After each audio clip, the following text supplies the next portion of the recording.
Thank you for joining us tonight. My name is Barry Erickson, and I'm Community Engagement Coordinator here at Wheaton Public Library. Tonight, we are delighted to bring you another art demonstration provided in partnership with the DuPage Art League. Founded over 60 years ago, the DuPage Art League is dedicated to promoting and encouraging the visual arts through classes, workshops, and public programs such as this one. We are grateful to the DuPage Art League for arranging tonight's demonstration by acclaimed artist Cynthia Hellyer Heinz. Cynthia is an artist and educator with 25 years of experience teaching drawing at Northern Illinois University. She has exhibited and published nationally. She and her husband of 50 years, a potter, have lived, worked, and immersed themselves in the amazing natural world surrounding their home. This context offers the inspiration for the drawings presented tonight. The last 4 years, Cynthia has been a student at the Chicago Jungian Institute, where the study of depth psychology, dreams, fairy tales, and the potency of the imagination has influenced her work and emphasis on process. So please join me in welcoming Cynthia.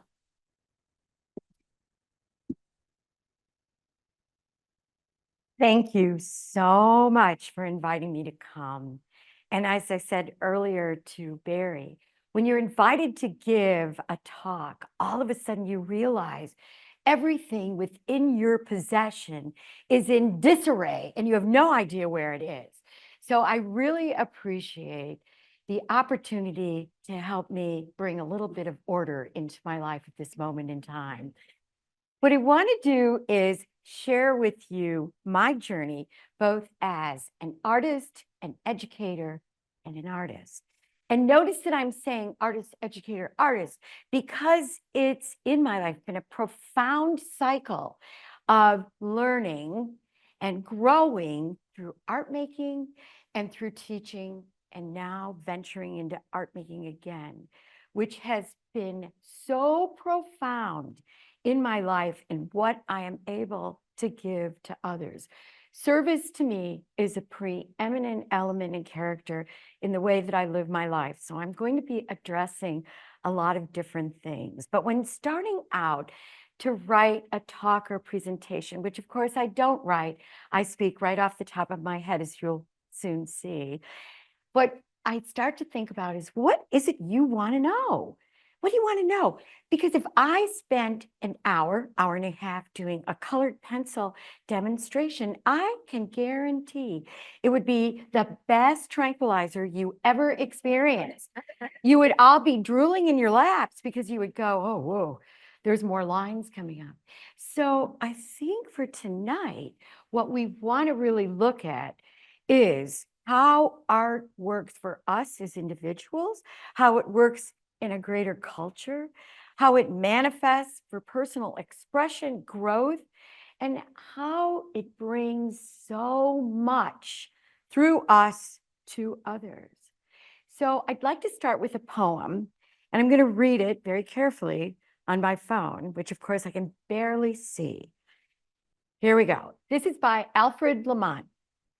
My DNA results came in, just as I suspected. My great-great-grandfather was a monarch butterfly. Much of who I am is still wiggling under a stone. I am part larva and part hummingbird too. There is a dinosaur tar in my bone marrow. My golden hair sprang out of a meadow in Palestine. Genghis Khan is my fourth cousin, but I didn't get his dimples. My loins are loaded with banyan seeds from Sri Lanka, but I descended from Ravinia, not Ram. My uncle is a mastodon. There are traces of white people in my saliva. 3.7 billion years ago, I swirled in hydrogen dust, dreaming of a planet overgrown with lichens and Janus. We are all connected. We are all connected. And at a certain level, how we express ourselves, whether it's visually through our art, through our music, through our voices, through our writing, through our walking in the woods, it is our opportunity to share with each other our sense of being human. I do it as a visual storyteller. My work is in colored pencil because it is a slow process, a process that allows me to stop and think and observe and note. My neighbor Loretta says that I'm a crow wandering down the street because I'm always stopping to pick up something never shiny, mostly textured, sometimes dead. The children on my block bring things to me. Pretty steadily, I end up with skulls and bits and pieces of feathers and insects that are half rotted. And I say to myself, whoa, is this weird? Is this weird that these little kids are doing this? And then I think, no, this is wonderful. They're looking as much as I am. We're all looking, we're all noting. Art does this. Art can enhance your whole experience. It is something that gives us breath. But on the other hand, art has been marginalized. Would you agree? Would you agree? Art is marginalized. We go to the big blockbuster shows at the Art Institute with reverence and awe. We look at that work, and yet it's something that kids might experience once a week in schools. And so what happens is we learn to step away. We learn to make a hierarchy. We learn to think of, okay, that person's really good. They're really good. It's theirs exclusively. But I am here to say that art, whatever kind of art you do, is your art, your voice. And that's what I want to teach. I want to teach creative voice. As Barry said, I've been studying at the Chicago Jungian Institute for almost 5 years. So I guess by this time I could say I'm sort of a Jungian. Not a scholar, mind you, because those of you that know Carl Jung also know that you read him and you, in a baffling mindset, go, wait, what did you say? And then the minute you get it, he contradicts himself. And what do we learn from that? We learn arting. We learn arting.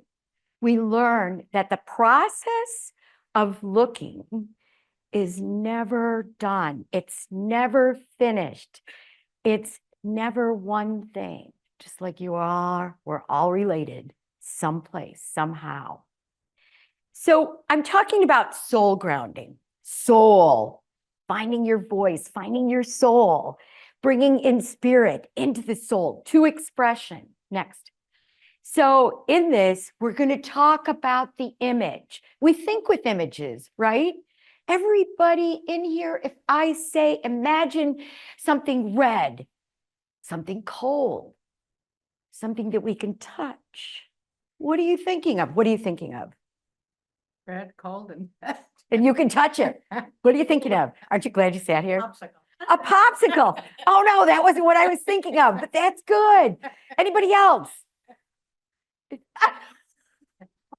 Fabulous. That wasn't what I was thinking of. Okay, so did anybody think of an apple? I love this. Yeah, thank you. You and I, we're related. I can tell. Okay, we think with images. We see with images. Images help tell our story. Next. So I'm going to go through kind of the lineage of our work, my husband and mine. You can see by that visage that it's a long time ago. So Earl and I have been making art for a very, very many years. We met as artists. Actually met in high school where he actually ditched me on our first date. But besides that, we grew our artistic practice simultaneously over many years. Next. And we live in the same place that we started, and that place has influenced our work. It has created this network, this rich network of inspiration. And the bridge that we look for over the bridge on the DuPage River with the mist. Next. And as we encounter the magic, we are both competitive gardeners. We compete with each other. And in that light, the rich flora that goes around our house is something that we are constantly taking as reference and drawing and the inspiration of seasonal changes. Next. So this is a piece, I'm going to start back 20 years moving forward.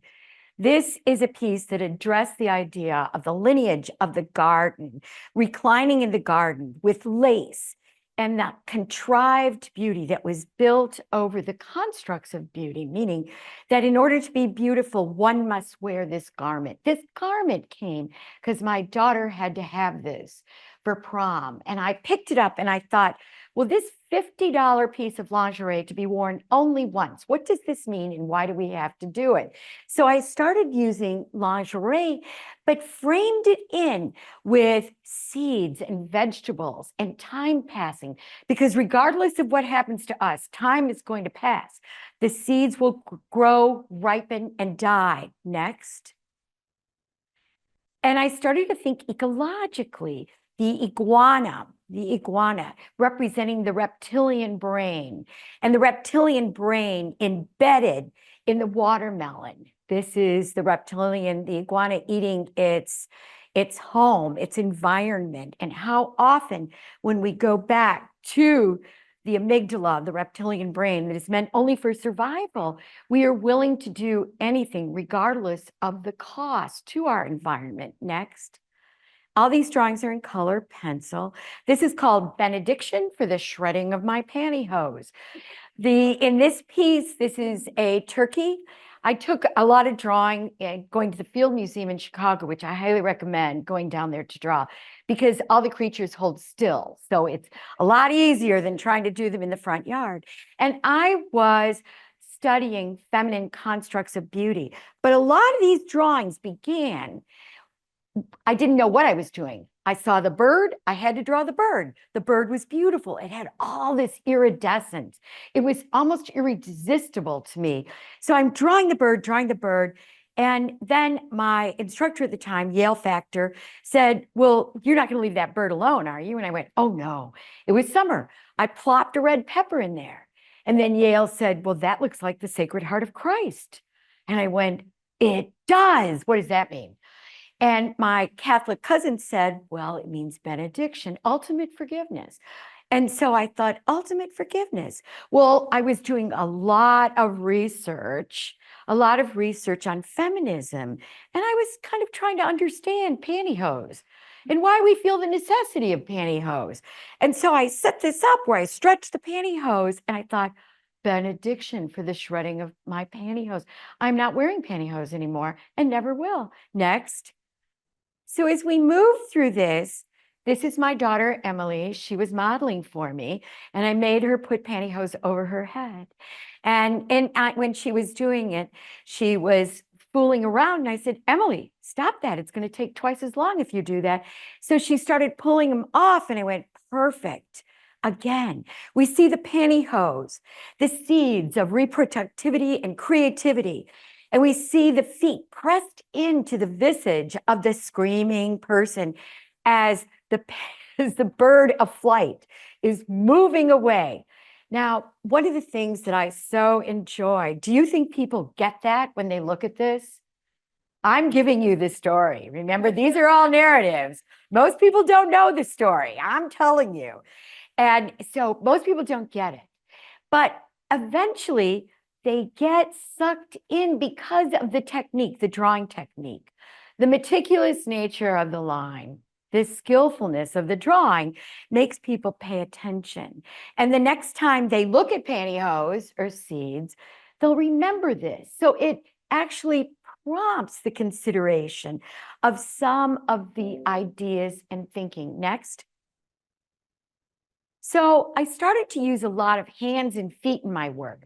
Hands and feet, because hands and feet are our implements, the way we interface with the world.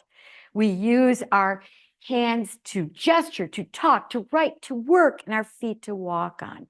And to me, these emblems are emblems of the human without drawing literally the human, without doing a portrait. Okay, next. So I actually use them in different symbols. Again, these are colored pencil drawings on black paper, working with layers and layers and layers. And I'm going to demonstrate how to do this in just a moment. And so you can see using the texture, working with techniques of burnishing, really pushing some of the folds in the fabric of the human and relating it to the bones, the jaw bones of an animal. Next. And the idea of seeing, a lot of times we ask ourselves, why are you drawing this? Sometimes I do these drawings just to see if I can. I'm looking at these pantyhose coming off and I'm saying, can I do that? Can I represent that? So I had, again, Emily modeling on top of a mirror with taking pantyhose on and off. And that's what came out of that. Next. The commodification of the human figure, the idea that especially in marketing and advertising, we will wrap the human figure up and present it to an audience and say to that audience, this is something that is available. So I was going again through feminine constructs. Next. We're having a conversation in the back. It's okay. It's okay. It's okay. This piece is called Deception of Flesh through Acceptance of Reflected Self. This was done from observation. I had the skeleton on my drawing table and I embellished it and I lamped it. And as I was drawing it, I wasn't sure what I was trying to get at. But symbolically, what happened was over the period of time I was drawing, the mirror got very, very dusty. So I went up to the mirror and I started scratching at it with my hands to get the dust off. That was much more efficient than using a cloth. And so I scratched at it and I realized, wow, we never actually see ourselves, right? You see this part, but you never actually see your face. You can't take this and put it out there except in a photograph. So I was thinking about all of the illusions of self that come out through those kinds of drawing, and then through advertising and marketing and what we do in our creation of our persona. Next. Look at Barry. Barry's back there running back and forth. So this shows the process on black paper. This is on black paper. So in this particular drawing, I'm using a black Arches cover stock. And I start with a white Verithin color pencil. White Verithin is made by Prismacolor. Unfortunately, at this time, they only sell Verithins in sets, so they're hard to get individually. So I start by building a line network, And so you can see, we can go back. Okay. All right. So we can see I'm building the line network where the number one or hotspots highlights are. I'm really pushing that in with a Prismacolor Premier pencil so that I'm getting my value. Remember, the color is dependent on hue or color, value, the quantity of light, and intensity or the quality of light. So right now I'm really structuring this using just value. Next. And as I build, you can see the grisaille or line network. And I start to introduce what I generally use is a gold or a terracotta, building up the line network so you can see all of the texture is in optical blending coming through the paper. Next. So if we stand back, you can see all the golds and oranges. Where I have pressed that Prismacolor Premier white pencil into the paper is where I'm going to have the highlights or hotspots. Once I do that, I can never lose them. So it's quite an advantage when you're working value with this paper. Next. So you can see I've gone into the face and I've burnished the face. I'm working down the body, getting the thing that I really love about this are the cast shadows going down, and then the lights that are in the water. Next. This is the finished piece. And this was the Hot Mama series that I did. And luckily for me, I had my mother who is a retired psychotherapist, and she was willing to model for me and do all sorts of really ridiculous things, like hold handfuls of water and, you know, kind of model. So the funny part is I sold this. I sold this when we were having an open studio, and all my brothers were there. And my brother Tom Butch said to me, "You can't sell Mother." And I said, "Hey, cha-ching, I've got stuff to pay for. Come through, my brother." But so this is the legacy of Mother. I have other family members like my dear Aunt Linny who wouldn't model for me because she saw this. Next. So I started to do more hot mamas. This is the root woman, and I started to merge it. My brother gave me, and Ed Hart gave me, one of these wonder Cercospia moths that they found on the prairie path. And I drew this moth so much that it crumbled.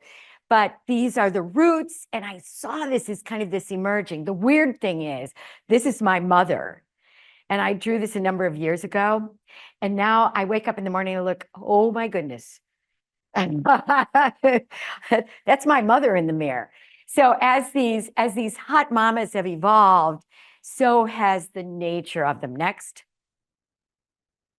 So I had Mother in all sorts of guises, again, wanting to see if I could do it, wanting to see if I could do the waters, wanting to see if I could get the texture of the wonderful etching that occurs on skin as one ages, the imprinting of experience on the face as it evolves, which is absolutely stunning to me, and watching as it compares to the beauty of lace and lingerie. Next. So I went into this series that are the Sacred Blessings series. And again, when you're doing art very often, especially the way I do art, I just start drawing. I don't worry about what it's going to be. And then very shortly, it'll come to me. And it was at this point I started really immersing myself in religious studies. And those things were really important to me, seeing the integration of life and numinosity, which has only been enhanced through my studies with the Jungian Institute in Chicago. And this one is called The Ripening. And this drawing is 33 inches by 33 inches on black paper. And I went out and I picked things outside, and I gathered the bugs. And I was looking for this kind of merging of the mother, the great mother in nature. Next. And this is called the fervor. So I started relating things to season. I'm a gardener, so the seasons are really, really important to me. Right now, I'm in mourning because summer is over and the flowers have to be put to bed, but it's such an important time. And in this one, I wanted the mother to go whoosh. So it's called the fervor. It's about that magical moment when everything in the environment is moving. It's magnificent. Next. And this one is called The Anticipation. I love winter because I can be inside. I love winter because I can be outside watching, because everything's going to sleep with the knowledge that it's resting and getting ready to be reborn. What paper to use? This one is this. See, I can read the chat. This one is black arch cover stock, and I'm going to demo on this. It's a good question, and it's a fast paper I'll talk about. Next. A reflection of a passing moment, looking at the reflection of past life regarding our history, our transformation, our changes. And again, looking at the Cercospia moth, which I draw because I have it, but also because this moth only lives to mate. It doesn't have a mouth. It doesn't have a mouth. And the temporal nature of this is fascinating to me. I love the idea that things are a moment of inspiration, and then they're gone. So we have to treasure those moments. Next. So we have to note that all the figures I have done have been female figures. And I had to incorporate the male figure just a little bit in my work because I'm married to this man. And even though he was an incredibly reluctant model, I cannot tell you how horrible he was, but he did model for me.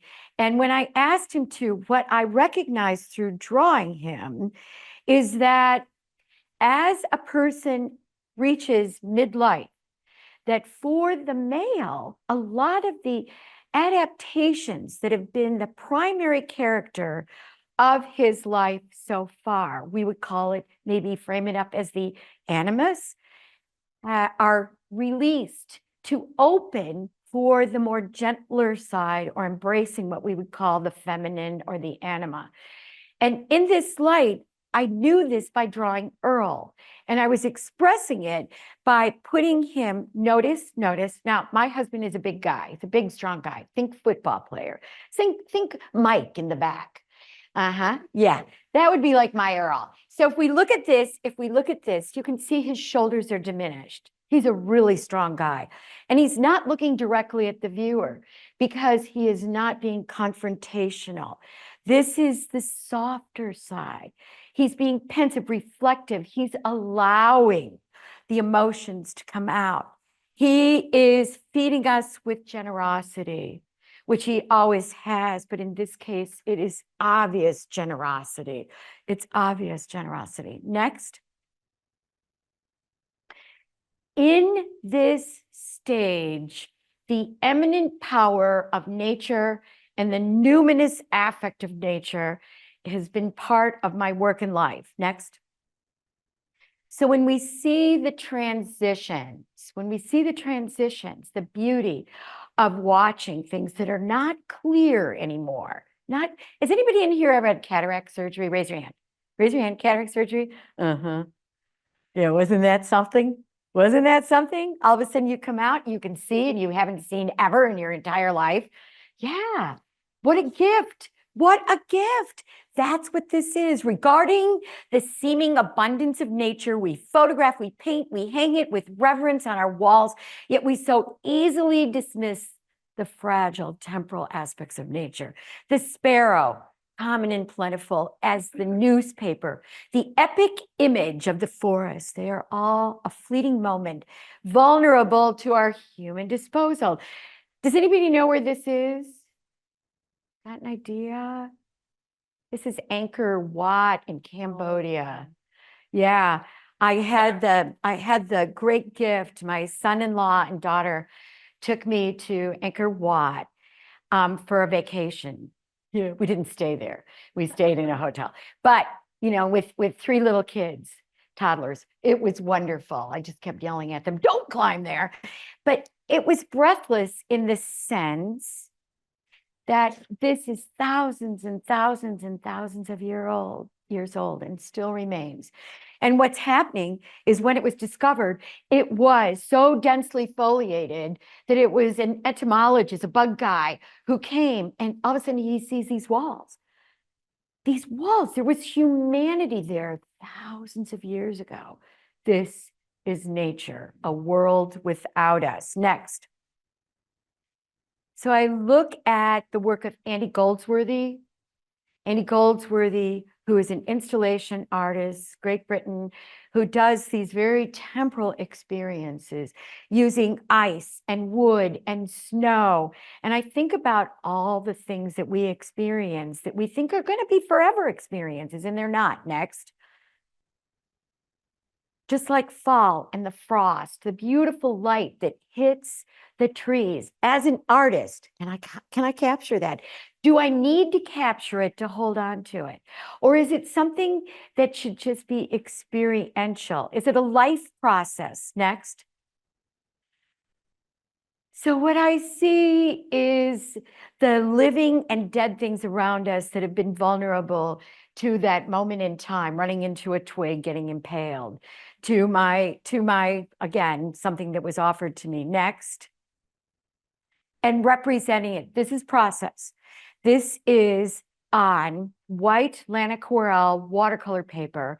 It's done with indigo blue Verithin pencils. The content is, I was drawing hummingbirds, the one that you saw on the last slide, and my turtle, the one that is right up here. I took pictures of landscapes. from right out front of my house, and I crumpled them up and I drew them, speaking to how we hold landscape paintings as sacred. We hold them as something that is objectified. And yet in nature, very often, we spend time picking up garbage. Next. So this is the finished drawing. This is the finished drawing. So we think about the temporary nature of the pollinators, and we think about the hummingbirds and the way that the bees and the bugs are interacting with us, and they're so sacred and important. Next. And we look at how nature very often is treated as garbage.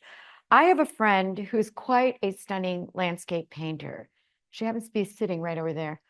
And we were in an art group together. And Pam was doing a really, really awesome business, as well as painting the most spectacular landscapes.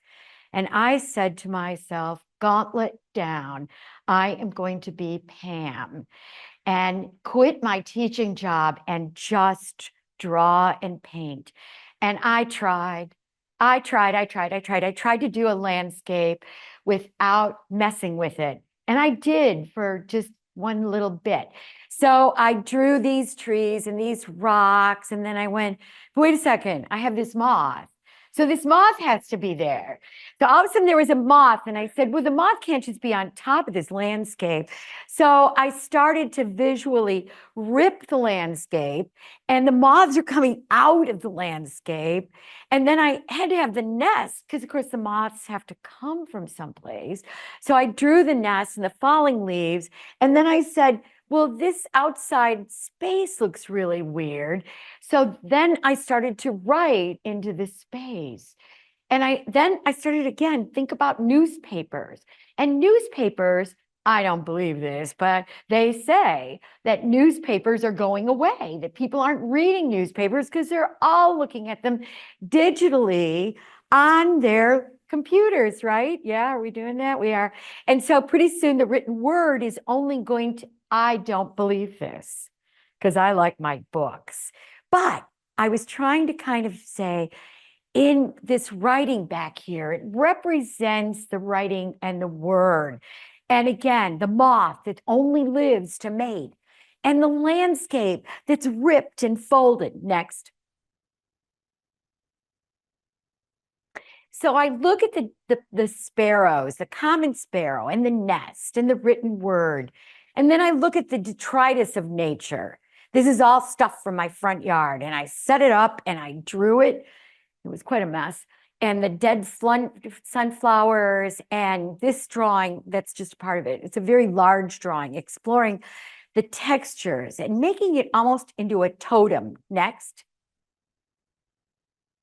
Into looking at the garbage that we would put down the sink or getting ready to go into compost. Next. Into seeing the purple martin that my great friend and neighbor Danny Leathers gave me because he found it in his mother-in-law's garage, and the dead bees that my neighborhood kids are giving me. And I put it all together to create what I think is this really intricate weaving of life and death and passing time through texture. Next. And in these, on the black arches, making the drawings just kind of emerge from the dark, lamped. And with the lamping, this was on my drawing board, and I'm trying to represent kind of that kind of nighttime vision. Next. To the drawing that you saw at the beginning, this is a close-up. So we look at this and the levels of light that came from my desire to work on this big piece of paper. Next. This drawing came about, it's 8 feet by 2.5, 3 feet. So it is huge. I had this piece of paper, had to use it, wanted to see what I could do with it. I have all these birds, I have all this wood. And I said, I am so enchanted by being in nature, by walking in the woods every single day and experiencing this kind of breathtaking numinosity that is transcendent. That means transcendent, coming from the unconscious to the consciousness and going out into the spirit. So believe it or not, and I mean in the deepest, deepest heartfelt reverence, I said to myself, I'm drawing God. I am drawing God. I have 8 feet. I am going to try to get a feeling of such reverence and holiness in this drawing for me. And I was doing it for me because I wanted to see if I could do it. And did I accomplish that? No. But what I did was I got it out. And remember that when, as an art maker, you have more and more and more infinite amount of work in you. So it's not just one thing. It keeps going and giving birth to more. Next. This is a close-up of the turtles. Next. So that you can see the texture of the mother turtle coming out. This is on watercolor paper. Next. Again, a close-up, because when you see me demonstrating, you're not going to be able to get the feel of this. Next. That is the drawing. And that is a very large drawing where, again, I got ideas about the turtles and flying turtles as they moved across the picture plane. Remember, even the most common thing can be fuel for inspiration, for what you're looking at, for what you take with you from experiencing that. Next. From the smallest beings, next, to representing things quickly. We're going into a series of drawings that I did as part of my study for the Jungian Institute in Chicago. And what I was doing is the practice that Jung, when he was withdrawing from his life as a psychiatrist, he was still practicing, but as he was withdrawing into studying his inner soul, and every day he drew a mandala. So I decided to give it a try. So every day I would sit in my greenhouse and I would start drawing a mandala. Next. And as I proceeded through this, these sketches, these loose sketches, which are nowhere near what I draw, they were process drawings. They were things where I would just put things together. They were doodles. They were non-precious, but they were expanding my visual vocabulary. Next. To the hummingbird that flew inside and greeted me. One did just the other day. Next, the small and precious. To Mother Turtle, I'm working now with a lot of fairy tales. And so there are flying frogs, flying turtles, turtles being born. And there's a wonderful Navajo myth to this. Next. I'm being aware of time. To the mandalas. Now, the mandala, the signifier of a mandala is it happens in quadrants or cardinal lines. It can be divided into fourths. I have not done that. What I do is I start with a central object and have things move out from the center. Next. And as we move through, I'm still figuring out what I am saying with this work, because I am informed by the research I'm doing on traditional Tibetan mandalas and bringing in some of the form of that, but actually going with the stretch of that. Next. Why we make art, what can art do? Next. So I look at what occurs spontaneously. What occurs spontaneously? And one of the things I like to do with my classes is have them work just by scribbling and opening up as a child would open up. A child would open up to making marks and then see what comes from that. Next. because so much of what we do, this is a bunch of, I used to do workshops with a colleague of mine from Sheridan University, and we would do installation art where our participants would come in and silently construct an entire environment. And what this did was make people aware of space and incorporate the notion of play, the expansive notion of bringing out that child and that innocence of a child, that non-judgmental process. Next. Next. Speaks for itself. Next. Last winter, when it was January and everything was absolutely frozen, so cold, below zero, I was walking my poor dog, who probably really didn't want to go with me. And when we came back, I saw that the whole front yard was just a sheet of white snow, and it was so beautiful. And I was working on mandalas, and I looked at this and I said, I'm going to make a mandala out of snow. So I got out there, and everything had to be from nature that I found in the front yard. And so I constructed the initial form of the mandala. Mandala, the word mandala just means circle. So I constructed this form. And then I had to go back in and warm up. And then I poured water to ice it. Next. And then I started to find things around. This was in a bucket of ice. And these were pieces of wood that was in the yard.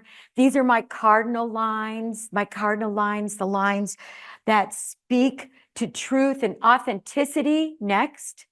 Clumps of snow. And as I did this, obviously, the snow starts to melt, which was a little bit frustrating for me. The snow starts to melt, but more stuff was revealed in the ground. So I started adding more things. Louise, did we enjoy this in my front yard? Yeah, more stuff was starting to come out of the ground. And I threw my nests out there. Next. And the snow melted, and the snow melted. And I kept building, I kept adding things to it as it evolved. And then as it started to decompose, again, the temporal nature of art. Next. Till we ended up like this, and the grass was coming up, and spring was coming. And my husband looked out and he said, "You're killing the grass." And this is when I decided that next year there won't be grass. There's just going to be a really big garden mandala. And so there will be no mowing. It'll be just a big mandala, because the temporal nature of it really reinforces that sense of that momentary treasuring of what's in front of you at this time, that level of deep, deep, deep gratitude that enhances, again, our entire lives. Next. So what I'm saying right now is my next gig is bringing this experience, because how many of you are artists in this room? Raise your hand. Be brave. Artists in this room. Yay, Kyle. Yes. Be proud. Oh, see, I'm starting to dance. I'm not supposed to move. They put a piece of tape here. I'm not supposed to move. Which is not my style. You are all artists. You are all artists in your own way, with your own voice. You are artists. You all have something to say, whether it's visual, whether it's auditory, whether it's writing, whether it's just your way of being in the world. Notice when you come up to somebody and you look them in the eye and you send warmth to them, what happens? What happens? That's an art. So in my next gig, let's see what it is. I can't remember. This is a really cleaned up version of my drawing table. It never looks like this. Usually it's covered with debris. So what you can do with this, so often when people see my work, first thing they say is, "Oh, I could never do that. I could never draw. I can't draw. I can't do that." And my feeling is, you might not want to draw what I draw, or maybe you do, but you have your own way of doing it. So as an artist, educator, one of the things that is really important for me, from my heart and gut, is to give people an opportunity to find their way of communicating. And I'm going to demonstrate a little bit of this in a moment. Next. Again, we pause with the fog. My world looked like this before cataract surgery when I didn't wear my glasses, which I often didn't because I really like this. And when you look at the beauty and the nuance of the steam, this is the DuPage River right by our house. And it's breathtaking. It is absolutely breathtaking. And you are all welcome to come have a field trip, right? We can have tea, walk the woods, play the drums, and make art. Who's in? Raise your hand. Who's in? Yeah, yeah. I think that's it. Is it it? Okay, I'm going to move over there. All right. So I'm moving over. I've been instructed not to trip, so I won't. Although, okay. Now I'm going to draw right here. But when I first, are we having fun yet? Are we having fun? Okay, I'm looking at your faces, making eye contact. All right. So wouldn't it be just truly obnoxious to have an 8 o'clock in the morning class with me? Wouldn't you love that? Kyle, did you ever have an 8 o'clock in the morning class with me? I think there was one time I had like And you skipped the 8, right?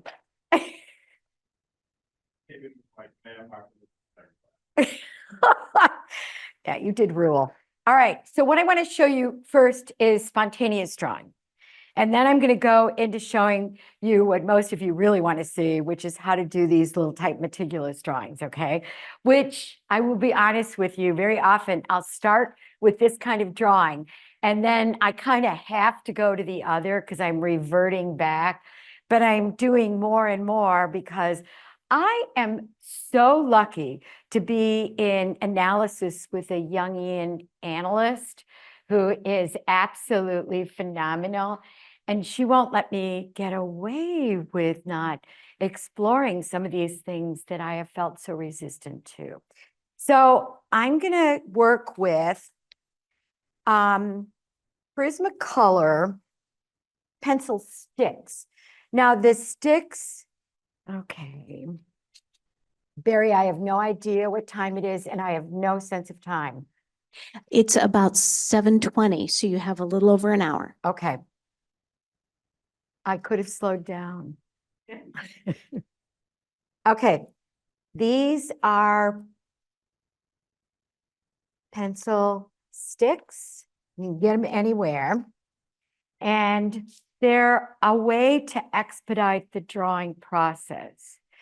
So you can work more broadly than you could with that tight pointed drawing instrument. So this is an opening exercise, and the intention is process, not product. The intention is to make a mark, see what happens, and then work with that.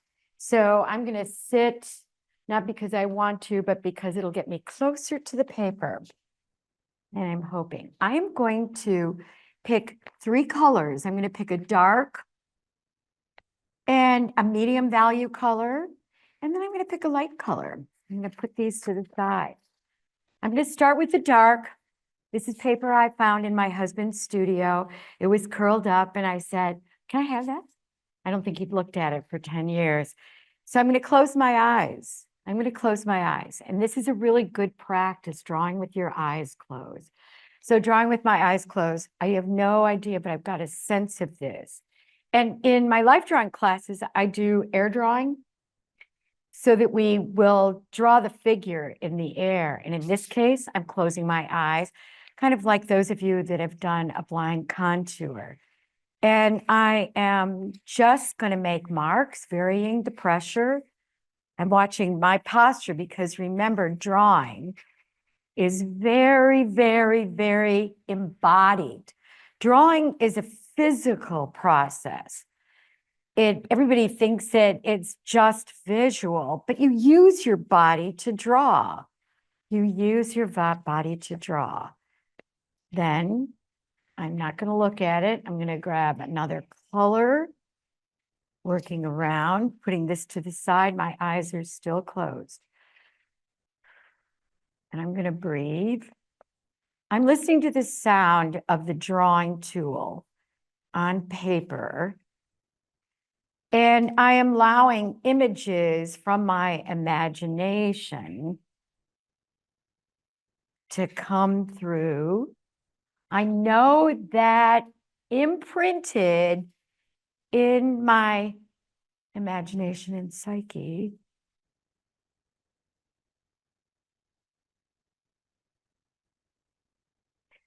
are memories of the things that I have held and experienced and lived.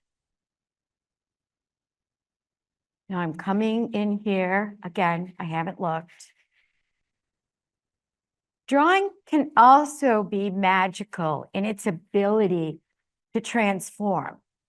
You are transformed by doing the drawing, by making the art. You are also transformed by experiencing the art. Art making can be very soulful, soul grounding. Soul meaning that it shifts something that is heartfelt.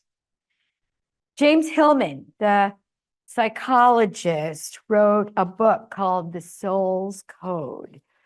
And in the Soul's Code, okay, now I'm going to start to concretize this just a little bit and see what happens. Now remember, everything we do is an abstraction because I don't have this thing in front of me, right? I don't have this thing. This doesn't exist because it is an abstraction of reality.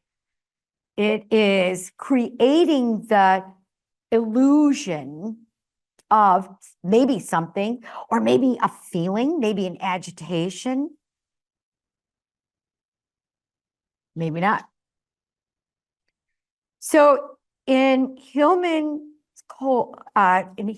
book, The Soul's Code, he talks about this very old philosophy called the daimon. And it's also what he called it was the acorn theory.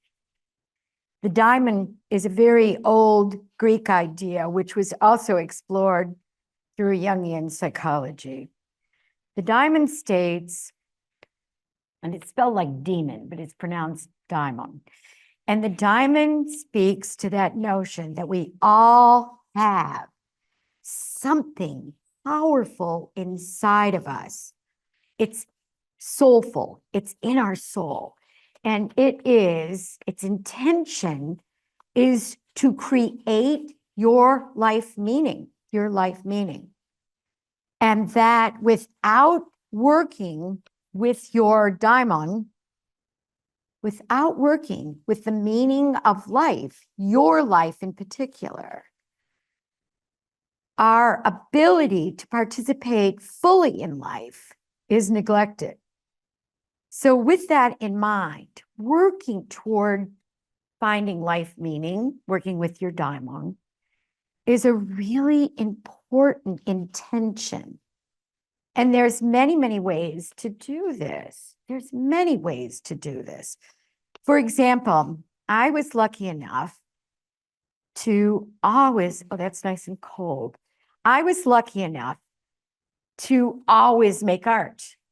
I started drawing when I was 3 years old. And part of that was because I was lucky enough to have parents that thought we better give her something to do or she's going to make us all crazy. And so it was drawing. It was drawing. So I found it early on. Some form is coming out for me. And it is a form from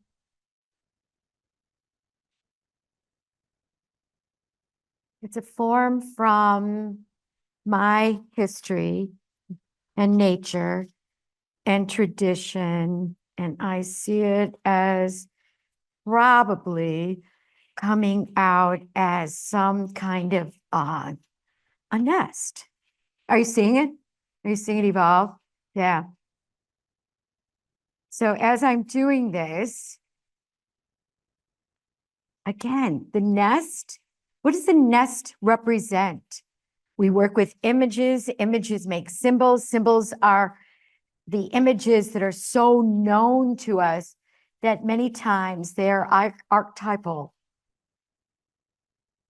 And we see these symbols coming out in our dreams,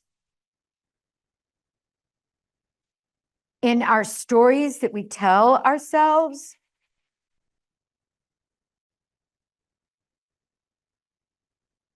The nest represents, what does the nest represent?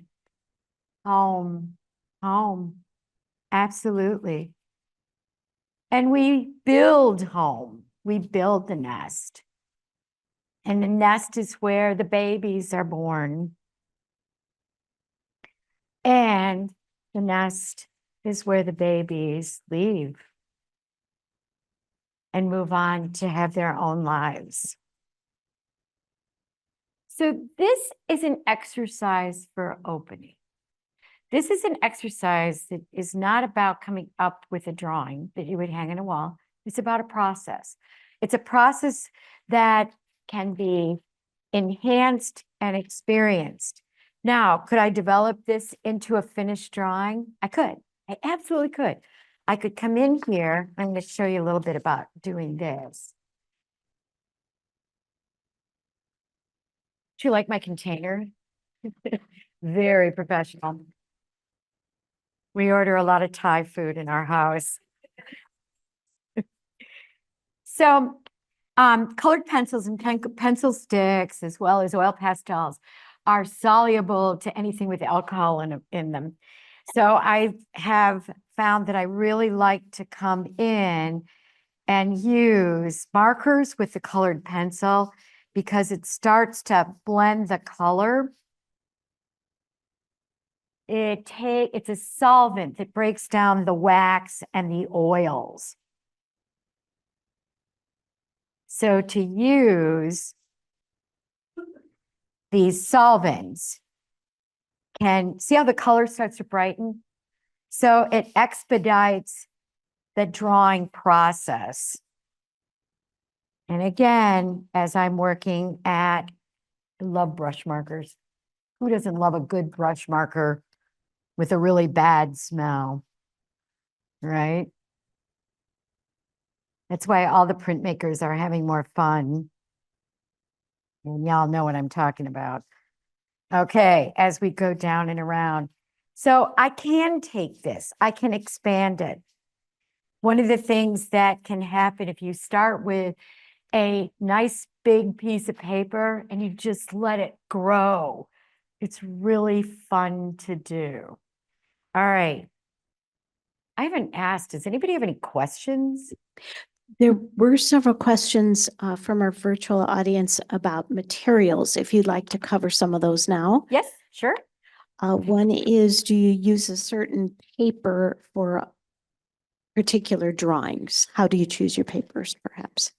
I choose my paper completely by what I feel like at the moment. So I have I'm going to show you right now. That's a great question. Thank you. As artists, we're always interested in materials because we're tactile people. I choose paper by the way the paper feels, or I choose it by somebody who's going to give me a really good piece of paper for free. Right? Yeah, because paper has gotten very expensive. So the paper that, oh, I can't believe this. This might look familiar. The paper that I'll go back to that. The paper that I really like to use is hot press 4-ply Lanaquarel watercolor paper that they sell at Dick Blick. Now, if you guys feel free to email me if you have any questions, because honestly, it's a lovely paper. And as it is a hot press paper, it shows every single mark. So with the pencils, it's really, really lovely. So let me kind of go through the substrates, the papers, and I'll show you the different kinds of responses they have. Colored pencil is a sheddable drawing material. By sheddable, it needs something to work against to scrape the pigment off of it. So see here. I'm just going to discard right here. So this is a Duralar. Now, I think is this good? If I just, Barry, if I just keep, can you see it? Yeah, Okay. that'll be fine. This is one, usually when I'm doing work with my students, I have all this stuff out for them to touch. So I will put some, even though we have to get out of here right after this, I will put some over here if you want to feel it. This is a Duralar. I wanted to experiment with it. So you can see I started with a blue underdrawing, and I am going to come in here and show some marks. The Duralar is a plate finish. It's translucent. It's not completely transparent. It's translucent. So you can see I'm doing a line network as I'm drawing. I am putting no pressure, none. I'm just allowing the line to be. In this case, because the paper is so smooth, it smudges really easily. I'm not a smudger. I don't like smudging, but if you're interested in that. And then I can use a scribble line to work into details. On a paper other than black, I always start with a dark blue and build the values first. On this Duralar, if I come in with my solvent, and I'm going to use, it will melt and almost becomes watercolor-like. So it's very satisfying. Okay. Now, one of the things that's interesting about the Duralar is if you chose to do a drawing on this translucent paper and use it and put it over another drawing, say this one. Now, this drawing is another technique, but first let me show you what happens. So you can slightly see the layers of one drawing over another. And that might be something to play with, working in layers of imagery. I'm going to put this, you know what we could do? We could pass this. Let's pass this. Okay, don't you think? Okay, I'm going to give it right to you so you can touch it. Now, this is another substrate that's kind of fun. This is Reeves BFK. It's a Reeves BFK, which is a printmaking paper. It's a really soft paper. Now, I like to draw on it, but it's a little bit too soft for my rigor, but I do like to draw on it. I gessoed this paper. So gesso is just a white barrier paint, and I gessoed it in a manner that was a dry brush. So I gessoed it with layers, allowing some of the paper to not be completely permeated by the gesso paint. And then I made a wash with terpenoid and a teeny tiny bit of oil paint and dry brushed it on here. So literally what happens is I'm drawing on something that kind of feels almost like canvas. I can beat this paper up. It's like drawing on fabric. It's absolutely wonderful. So while I am doing this, I used oil pastel and colored pencil, and I actually went into this and used sandpaper to take some of the pigment off, and then drew into it with colored pencil. You're going to just be getting up and down, up and down. Okay, thank you. So again, just a few substrates. This is vellum. Now, vellum is another translucent paper. Vellum is beautiful in the sense that it picks up all the mark and translucency of the drawing material itself. Vellum is a very, very fragile paper, though. So if you push hard, it really, really is, it doesn't take it. But if you draw and you want something that is light and luminous, it's actually really gorgeous. So I'm going to draw over here just to make a few marks.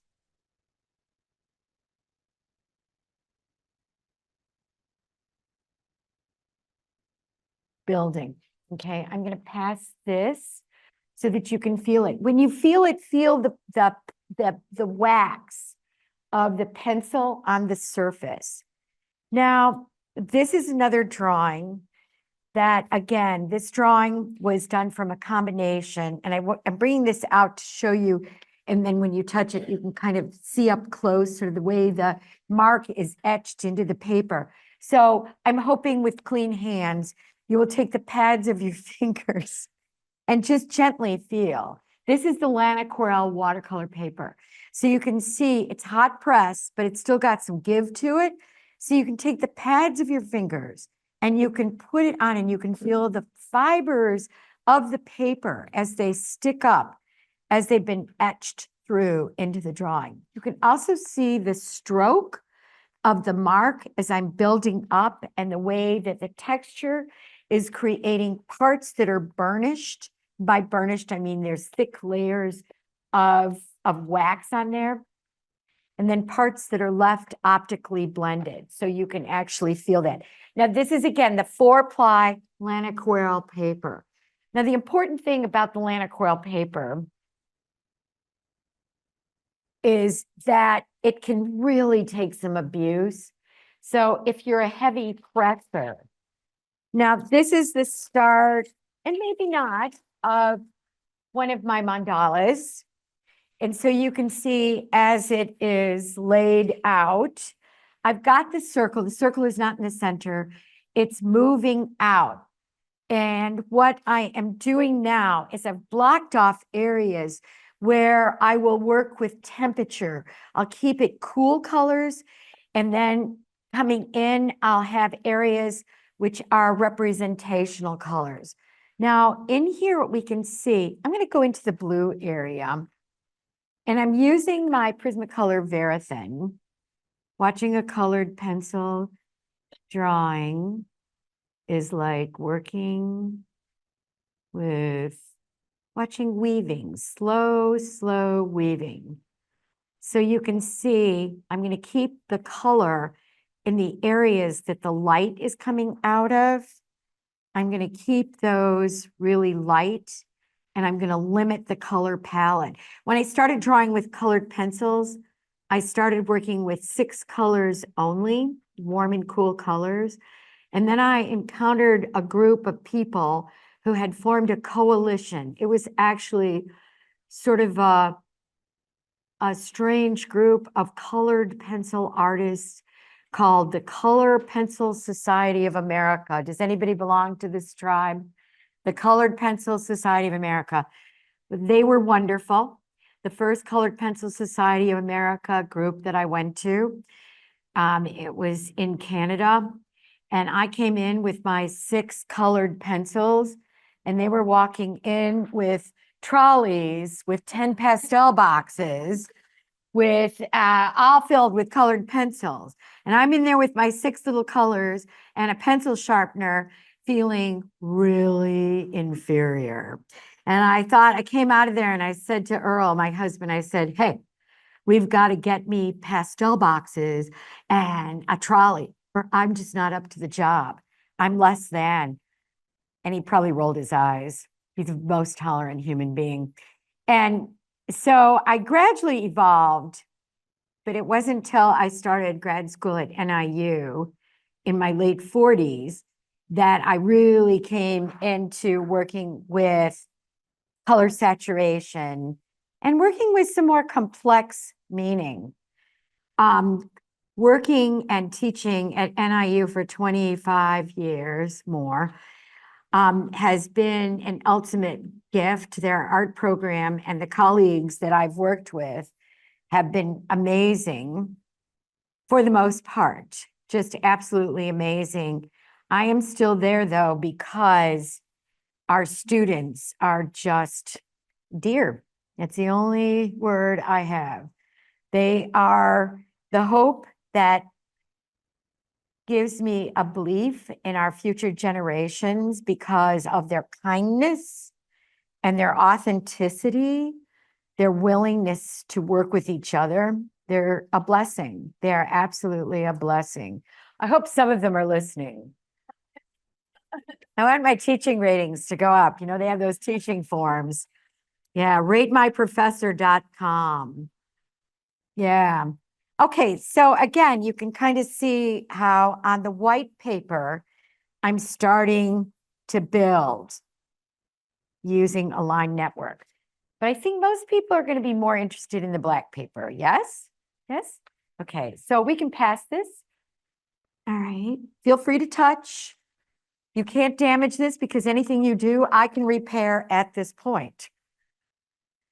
So I did a video for Prismacolor.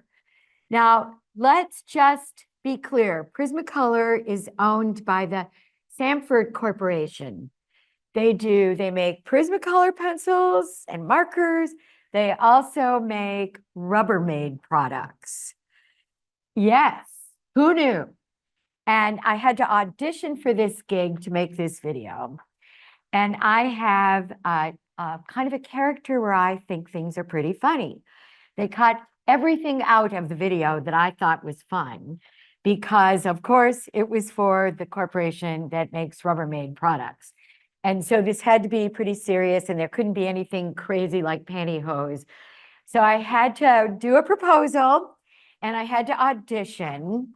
And Barack Obama's makeup artist was my makeup artist, which was pretty cool. I had to explain to her that I was not Black and that, you know, we should lighten up on the tone. And she thought that was delightful. So this is the process drawing that I did for that video. You can Google it on it's old. You can Google it on YouTube. So I started out by doing 3 drawings. And I'm going to show you the first. But why don't I demonstrate on this one? On the black paper, and the reason why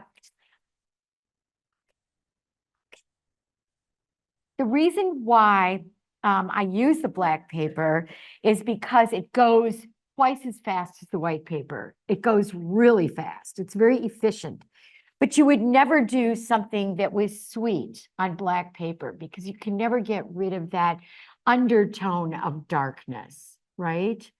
So what you start with is, again, building the line network or the grisaille. And you can see in previous demos, I've done some of that. Let me see if there's, let me go on this one. So I'm going to start with 2 pencils. I'm going to start with the white Verithin and then the white Prismacolor Premier. And you can see I've done a value scale here, but let me just quickly do one. I'm teaching value right now in my beginning drawing class. And I have forgotten how very tedious it is to get all this down. But you have to do it. Now, when I'm drawing, one of the key factors is to have a good point. Have a good point. Keep your pencil sharpener. You can't see what I'm doing, but every so often I'm just rotating the pencil. I'm using a straight line and I'm going across. Can everybody see this pretty well? Okay. Is Barry not amazing to figure all this out? Yes. I'm holding still, staying in one place. I'm going to go this way. Now remember that lines, straight lines, flattened, curvilinear lines actually contribute to form. So I'm going across, and then I'm going to come in. So I work on a value scale of 1 to 6, 6 being a whole tone or very dark, 1 being a hot spot. I don't want to get too technical because, you know, I don't want to lose the fantasy and magic, but I can do technical if we need to. And I'm going to come in here with the Prismacolor Premier. The Prismacolor Premier has a lot of wax in it, so it's super soft. So as I go across, I can already see, again, I'm working in reverse. So my number 1 value is going to be here.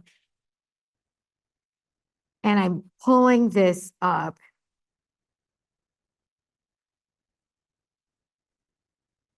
And now I'm going to embed into the paper my hotspot.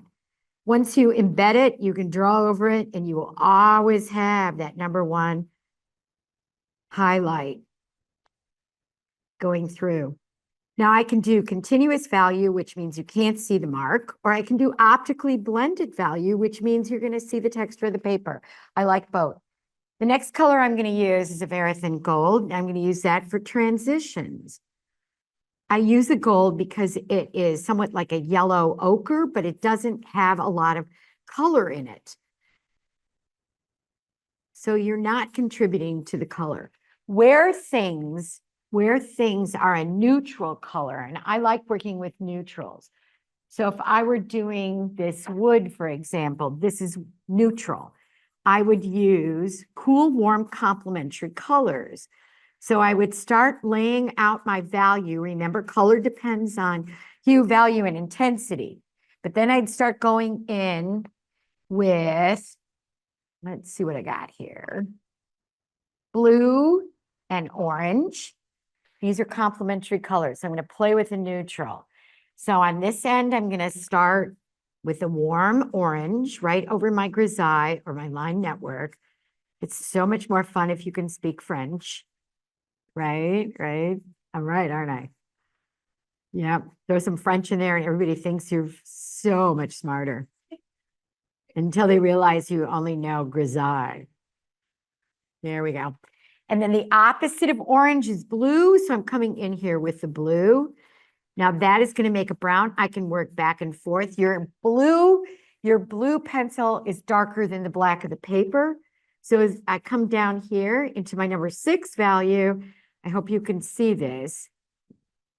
I'm going to put pressure to make that dark, dark, dark. Okay. Okay, then I'm going to work back and forth, but you can see the brown starting to come out, or the chromatic neutral starting to come out in the middle. Now, if I wanted a intense color, like the red of an apple, or I like pomegranate, I would use an analogous color scheme. If you can imagine the color wheel, it would be one color plus the colors next to it. And I'll demonstrate that really quickly when I get into the drawing. Okay, then I would go over this with green. I'm using a type of pencil called a polychroma. Polychroma made by Faber-Castell. They're harder than the Prismacolors. So the layering that I do goes from hard to soft to very soft. So I would come in here. Anybody know the opposite of, what's the opposite of green? Thank you.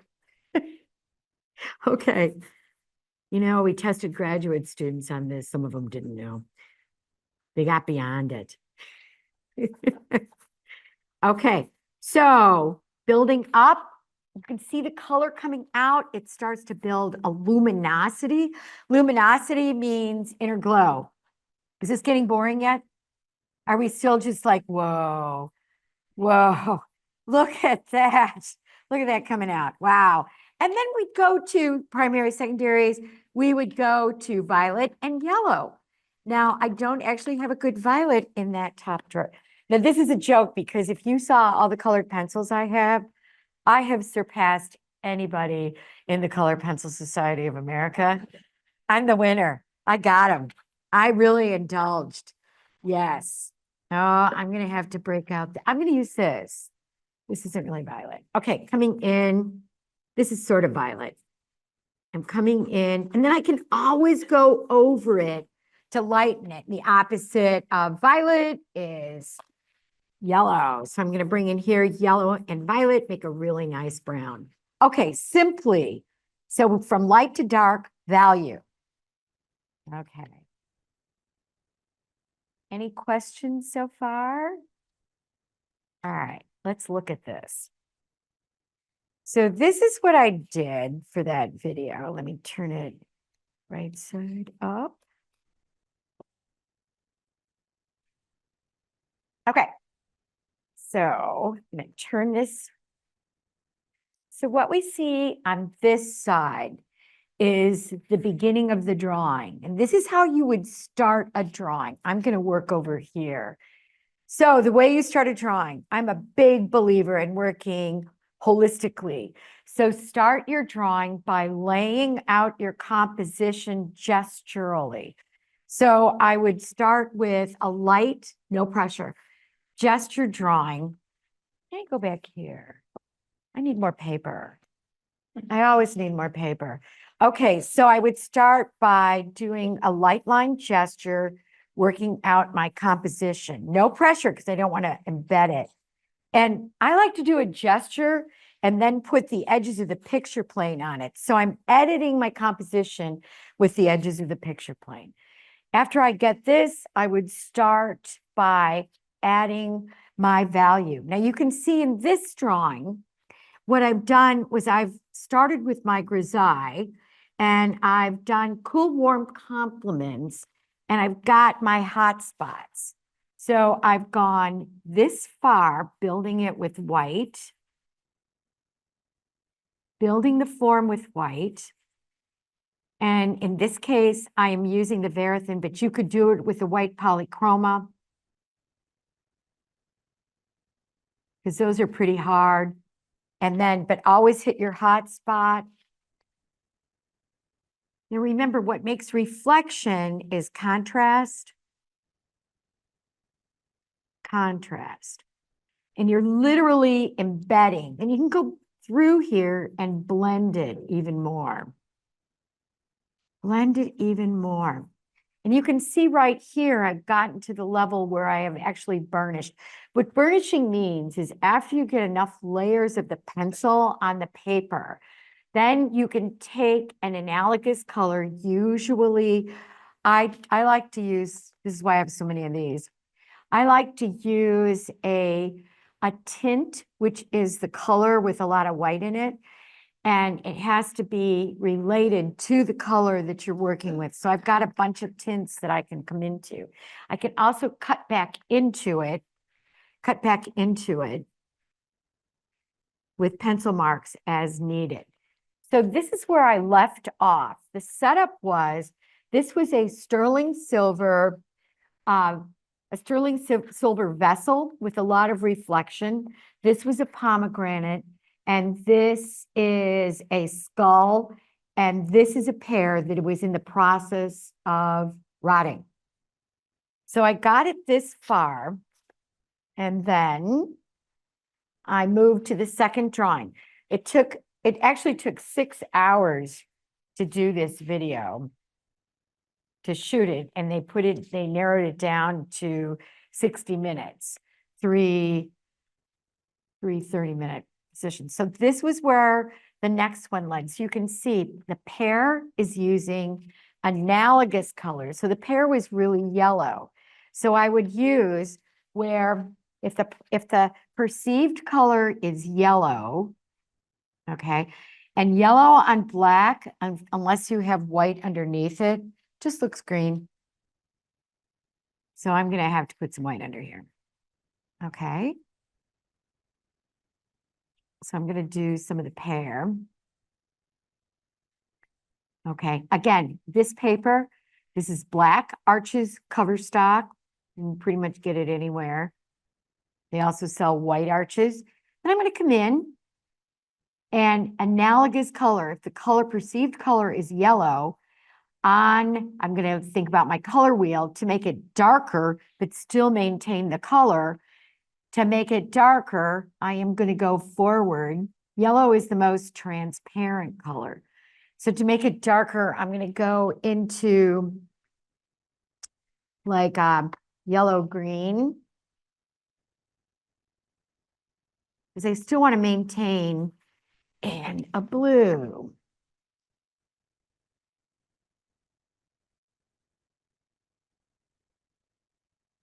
Now that's still going to give me the sense that remember, we only see local color in the halftones.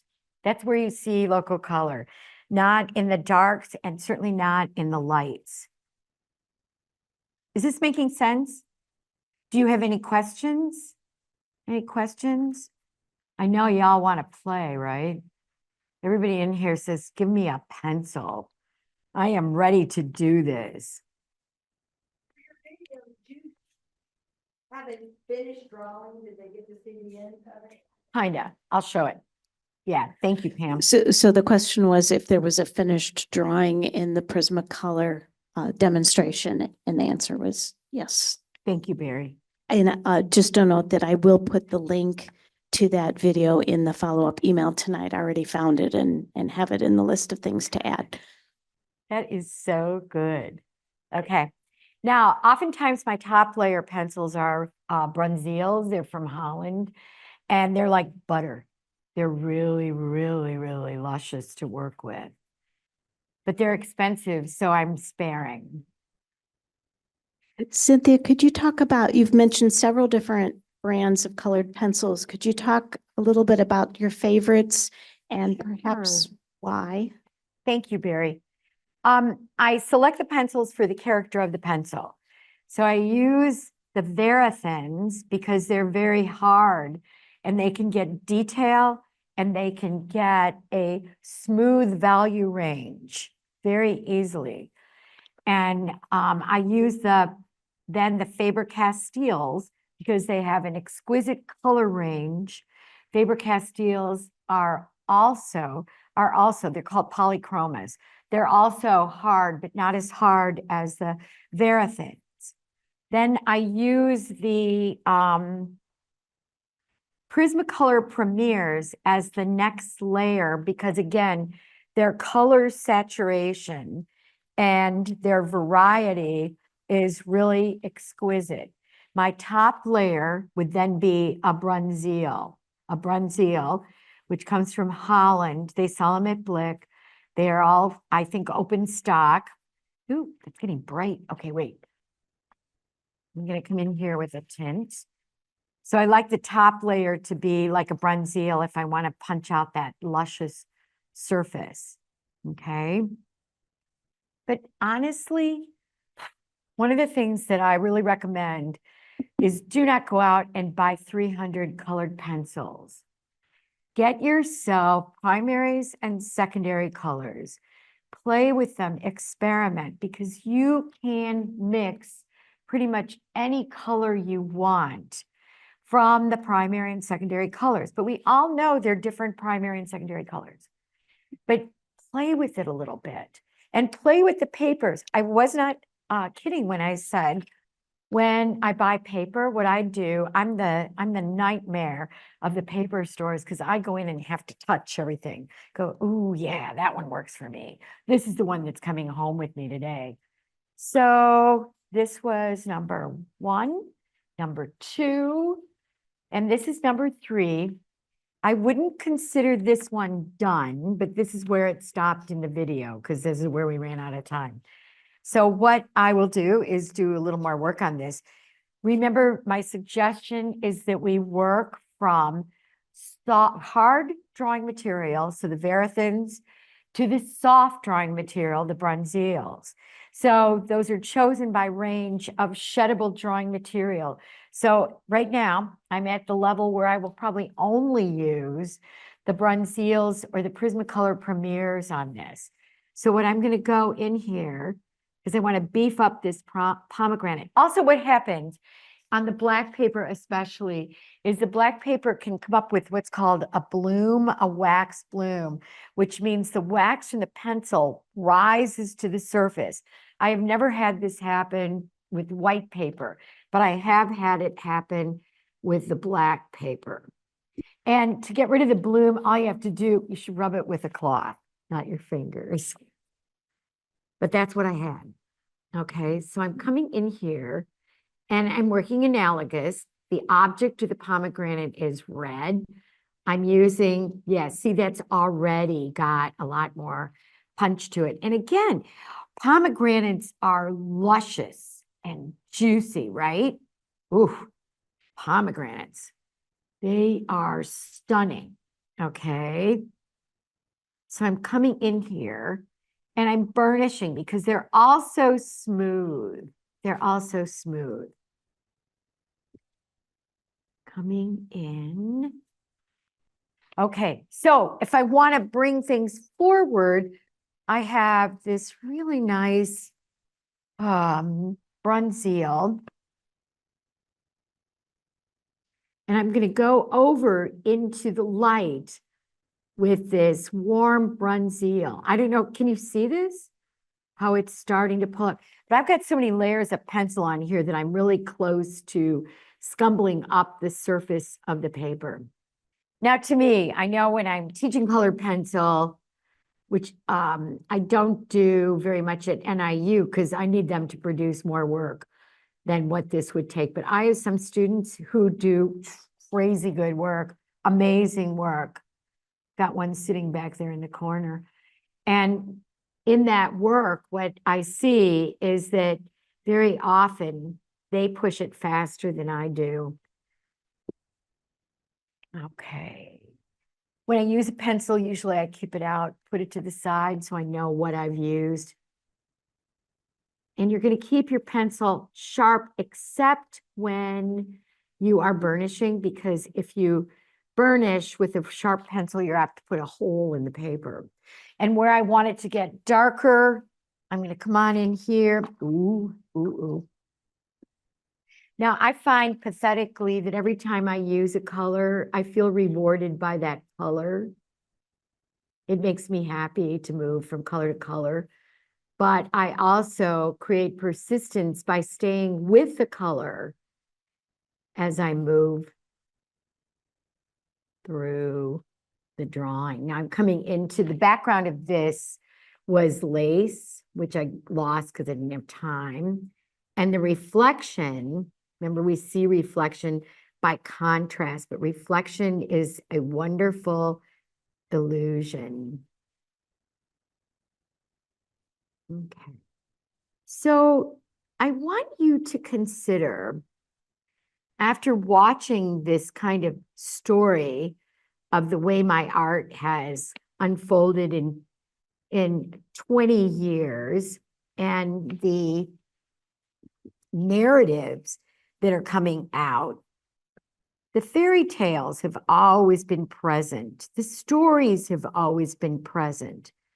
But by the research I've been doing and the experiential learning I've been doing, especially at the Jungian Institute, and the prompts that I have received from teaching, from the students that I've worked with over the years, who have been relentless in their questioning and enthusiasm, and also the way that every once in a while they look at me like I'm absolutely out of my mind, which I thoroughly enjoy, because then we reel it back into the fairy tale.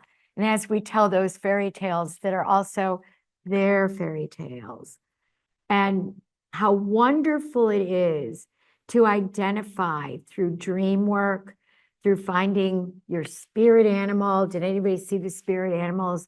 I'm going to slaughter because I don't do languages. The abrejos. Thank you. Can you say it again louder? That's beautiful. At Cantini, and my students, we took a field trip and we drew those, and we discovered our spirit animals, and we drew those, and we drew our dreams, and we illustrated fairy tales and mythology. And we looked at Prometheus and the invention through mythology of human beings, and the god Zeus as he stomps down all the humans, the early humans that were blue and purple and green, and how Prometheus tried to save the early humans by introducing fire. So we do all that through our stories and through our art, but we have our own stories. And looking at the pictures, the images of our life, and if you close your eyes right now and envision your earliest image from childhood, what does that look like? Where were you? What did it feel like? What colors were there? And think about that, pull it up, and then start to transfer that into an image. Transfer that into an image, your memory of that earliest childhood, and see that kind of participation mystique, that innocence that can come out, that is non-judgmental and magical. There's a story that when Jung came to the United States and he went to visit the tribes, the Native American tribes in the Southwest, and he was standing with the shaman on a cliff as the sun rose up. And he was a very, very much of a thinking human being. He was a thinker, not a feeler. He was a thinker, and he stood on this cliff with the shaman, watching the sun come up. And he turned to the shaman and he said, "Why do you do this every morning?" And the shaman looked at him and with all grace and reverence said, "Because if I don't, the sun will not come up."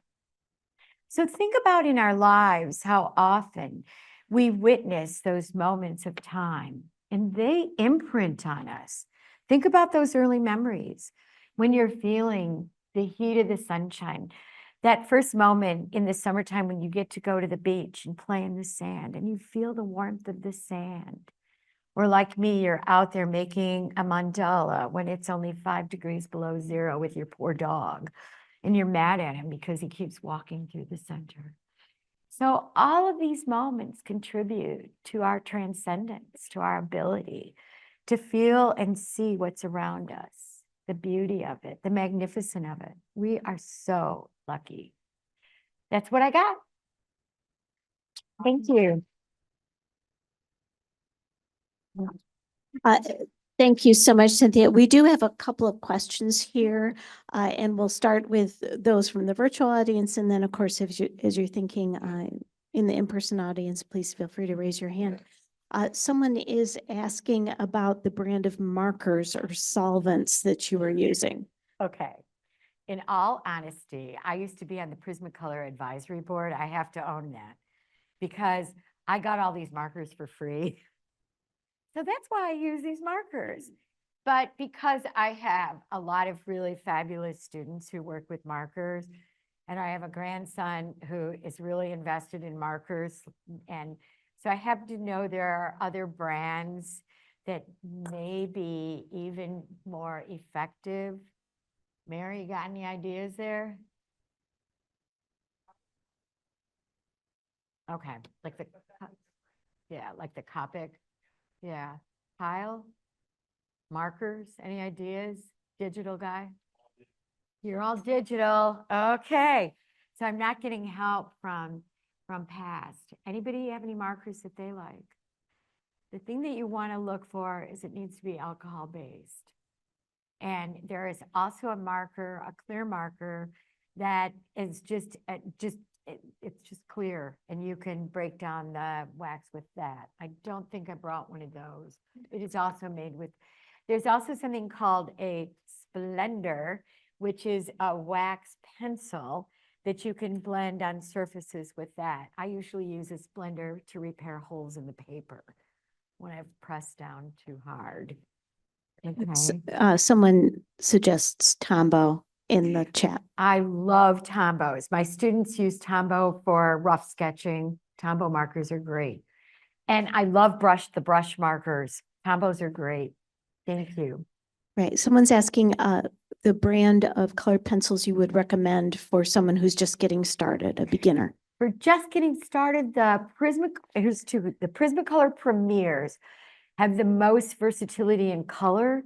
The Polychromas by Faber-Castell have the most control. So they're not going to be able, part of the problems with working with colored pencils is that you can, if you work too fast and don't layer, it'll look like a coloring book. So you won't get that rich luminosity. The polychromers are better for that. But if you're just starting and want to play with a lot of colors, the Prismacolor Premiers are the best and least expensive. Do not get student grade colored pencils. You will be so unhappy. Don't get Crayola. Don't get those hard, awful pencils. Don't do that to yourself. If you can only afford a few, can you tell I work with college students? Because it's always about the bottom line. If you can only afford, so get the ones that work for you and don't buy the set. Buy white, don't buy black. You don't need black. Buy white and buy the primaries and secondary colors. Start with a minimal palette. Otherwise, you'll just get confused. Then, as you're drawing, reward yourself. Go, I've always wanted apple green. It's always been my heart's desire, right? Yeah. Sort of a related question. Someone asks, what would you say to a child or student, maybe 10 to 13 years old, who feels as they grow into teenagerdom that colored pencils are just for kids? They're not using them right. They haven't been shown how to use them. And I think for a lot of adults, starting with colored pencil, they have the same response. It is not a highly regarded medium because it is thought to be one like watercolor used to be. It is thought to be the medium for people who are just dabbling. But if you've ever, I'm making fun of the Colored Pencil Society of America, but I'm not really, because there are some just truly, truly, truly amazing artists that work in that group. And their critiques are bloodthirsty. You would think a bunch of people would be kind, but they really tell it like it is. And the work that comes out of there is good. So if you're interested in colored pencil, I know that they have a branch of CPSA in the Chicagoland area.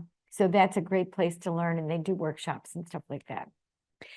Someone is responding to your statement, the local color is in the half tones, and they're asking, does that only apply to colored pencil, or is that a universal principle? What a great question. It's universal. Think about when you look at things. Color occurs in the halftones. It doesn't occur, local color doesn't occur in the deep, deep shadows. And it certainly doesn't occur in the number two, which is a quarter tone, and number one, maybe in a number three. But in the hot spots, it's totally washed out. That's why in the mid daylight, color's washed out. It's washed out. So if you're looking for true color, then you look at those halftones and you look at the way things are lamped. But I am also a huge, huge believer and supporter of artistic license. Because please, that's what we do. We're artists, we're creatives. So we can look at something and go, that's really orange, but I really want a lot more violet in there. I had a student today who's doing a self-portrait. It's a self-portrait, which is herself as her own mentor. She's doing her persona. And the color in her face is so gorgeous because it's orange and purple. And yet when you look at it, it looks like a skin tone. But she's got all this reflected light in it. And I walked up to her and I said, oh my God, that's gorgeous. Look for that. I'm looking at you and I'm looking at the color in your face. I am. And I am not seeing, there is no such thing as that Crayola flesh. It doesn't exist. In fact, I think they took it out of the box. So you've got a lot of greens and purples and blues in your face in the shadows. And the local color is made in the halftones. Speaking of colors in the face, actually, our virtual audience would like to see you as you respond to the question. So if you're not responding to exactly what's in front of you, Should I go on my we could X? perhaps, that Mary, would be do I great. go to my X now? That would be great. Thank you. Okay. I'm on the X. Thank you so I much. might move though. Okay. Someone else is saying that they love seeing your process close up. Your movements are very gestural. Yeah. So their question is, how does she believe that her intuition informs her technical skill and vice versa? What a great question, because gesture is basically intuitive expressive drawing. Whereas analytical drawing, if you think about it, that's the contour line. That's feeling the edges of the form. So I can do gesture drawing in the air. This is gesture. This is gesture. I like to draw with both hands. In fact, sometimes when I'm demoing in class, I realize I am left-handed and I'm drawing with my right hand because I'm trying to be loose. But it's not something I'm doing intentionally. I'm drawing in a loose manner, and I naturally went to my non-dominant hand. So I really, because my drawings clearly are very tight, because I think partially because I've been really somewhat blind my whole life, I love looking close at stuff. I love to see all the little bits and textures and little things that are occurring. I rarely go for a walk where I'm not bringing home a piece of wood with moss on it or hoping for something that's growing and coming out of it because it's that close up. But when I'm drawing it, it's like this. But when I'm gesturing out the composition, it's like this. And when you're trying to, I was just talking about this today, when you're trying to lay out a composition, you can air draw really effectively, especially if this is good in life drawing, where you see the model up there and here you're on your easel, you're looking at the model and you look at the model and you draw the model so that you're getting that kinesthetic awareness. Remember, drawing is embodied. It's embodied. You're getting your kinesthetic awareness. Then you go to the easel and you do the same thing, only this time you start with the air drawing and then you bring the mark in. It really, really works. It's the same thing as drawing with your eyes closed. Again, it's embodied. Someone else noticed that in this last piece on the black paper, you were working upside down. And they Yeah. were wondering if that frees your brain from knowing the object. Again, great questions. It can, but I was doing it because I was thinking that the screen should see it more easily. So that's why I was doing it. But when I'm drawing, because in making the mark, oftentimes I'll get a little bit tired of making that mark, and I didn't demonstrate it appropriately here. I always have something underneath my hand when I'm working. I usually have, it's always tracing paper so I can see what's underneath. And so oftentimes I'll turn it to get a different angle more effectively. It just makes it more efficient. Okay, someone asks, are you careful about only using colors that don't fade over time? No. All right, I'm going to be honest. That used to occur to me because the reality of it is when you spend weeks and weeks to months on a piece, you hope that it will last. You hope that it has time in the world. But the reality of things is there's a lot of stuff in the world. And I have a house full of art. And I enjoy the art, but mostly as I evolve as a human being and as an artist, I am much more dedicated to the way art functions for me and for others. And yes, I can do art that will last. Almost pencils now are archival. I use really good paper. Usually you do not hang things in the sun. And if somebody is paying thousands of dollars for one of my drawings, I will say, don't put this in the light. Don't put it in the sun, but please don't keep it in a closet either. It's meant to be seen and felt. Also, I have things called giclées. Thank you, Pam Hart. Giclées are something, it's another French word that means spurt of ink. And they take an exquisite photograph, a digital image of your work. I'm going to go off camera here. You know, I don't ever stand still. So this has been really a test. So these are giclées. They're smaller than the original drawings.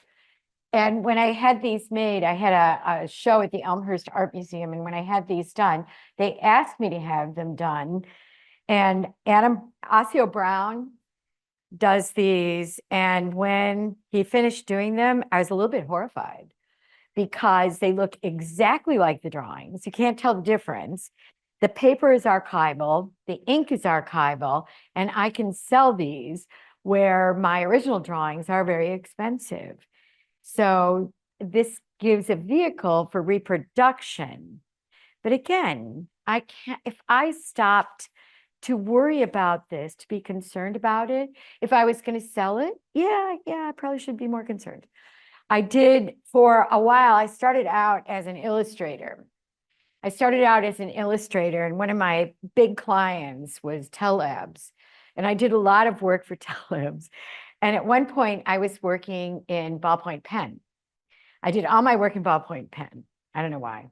Because I could get ballpoint pens and it was easy.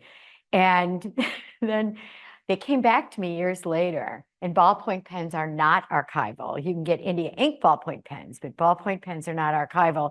So what they discovered was they kept the originals. They just paid me and reproduced them. And what they found was all the ink had turned purple and magenta and blue. And so that had a level of irresponsibility on my part that I should have cared about, but I didn't. It was telelabs. So with that in mind, was that wrong? Okay, so an original piece, you wouldn't hang an oil painting in direct sunlight. You would not do that. And so today the pencils, and they're for a lot of them are rated. Okay, someone asks, could you give some pointers on how to draw hair?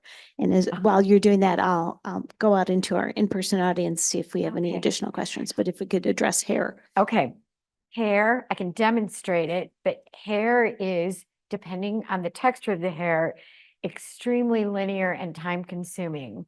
Just like if you're drawing animals or feathers, you find the rhythm of the hair and you follow the hair, starting with value and using the pressure that I like to call push-pull. So where you want it lighter, you're going to lift up. Where you want it darker, you're going to push down. Do you want me to go over there and show how to do it? You could if you'd like. I Sure. could. I'm capable. All right. So I'll just do it on the black paper right here. So I'm going to start with straight hair. So we're going to go in clumps. So where I'm pushing down is the highlight, and I'm lightening up. And then you can start layering your color over it. Again, it's about value. Hair comes out of something, your skull. Okay.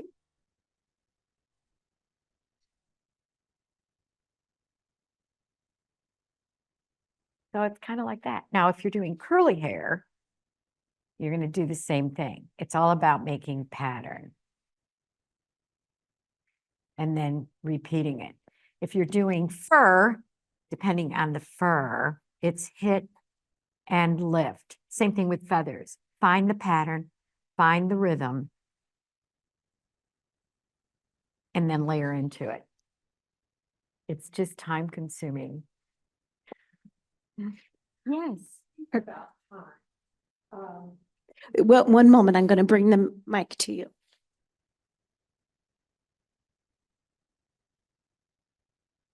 You referred to process and time. Can you speak to that? I mean, are we talking days, months, years? Oh, this is the question that so many people will ask. How long did that take you, right? And it depends on the time that I have and how into it I am. So for example, because I teach full-time at NIU, so I do have time in the summer, but that's also other diversions occur, like the garden and the grandchildren. And so when I have blocks of time, I can go really fast and I'm very efficient. But I also feel that with this kind of drawing, the slowing down of time is a really important factor.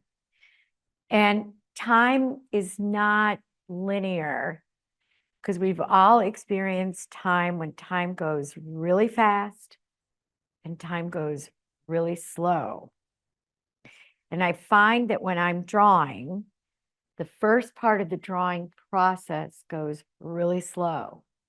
And then as I get into it, it goes really fast.